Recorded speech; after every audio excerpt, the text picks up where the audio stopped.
Hi, I want to talk about resilience today. It's a favourite topic of mine. I've been giving workshops on this recently in some schools, and I spoke to a friend and explained about the three different types of resilience.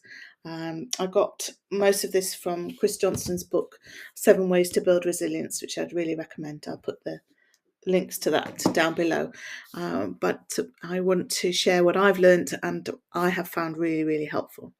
So, as a psychologist, we're often interested in how to make life better for people, of course, and resilience is something that we can all build and work on to improve our lives and helps to really know about different kinds of resilience. So, three different types of resilience. Number one, we're like tennis balls. We've bounce back ability. So, we get squished like a tennis ball and we come back to life. So, things happen to us, they have an impact, we're all squished, and then we can breathe and relax, process what's happened to us, and come back to our normal, natural state of being.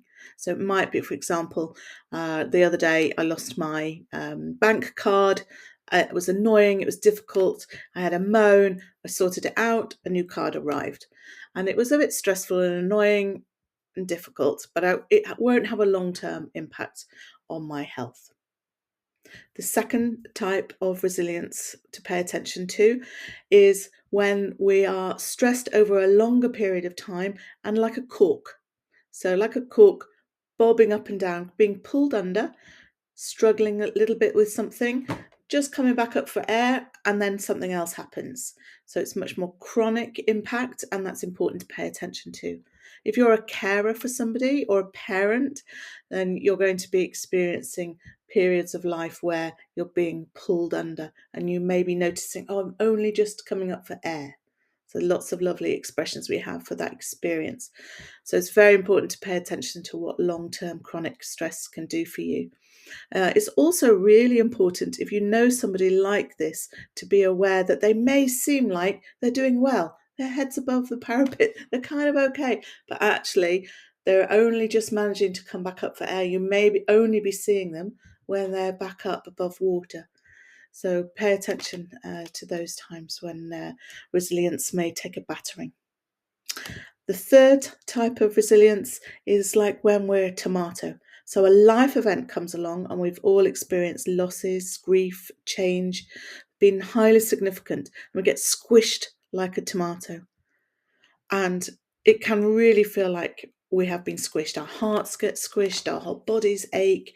We really struggle with processing what's happened to us. Sometimes we need help to process what's happened to us, whether that's talking, long term attention to rest, looking after oneself, whatever works for you. But being squished like a tomato, it's very important to remember that when you squish a tomato, the seeds pop out. So when those seeds pop out, we never really know where they're going to land.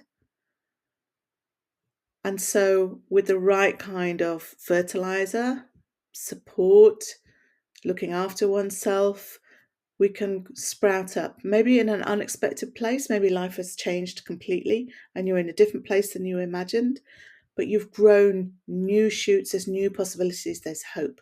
So being squished like a tomato, very difficult, very painful, and we can really look for hope where the seedlings are emerging in our futures.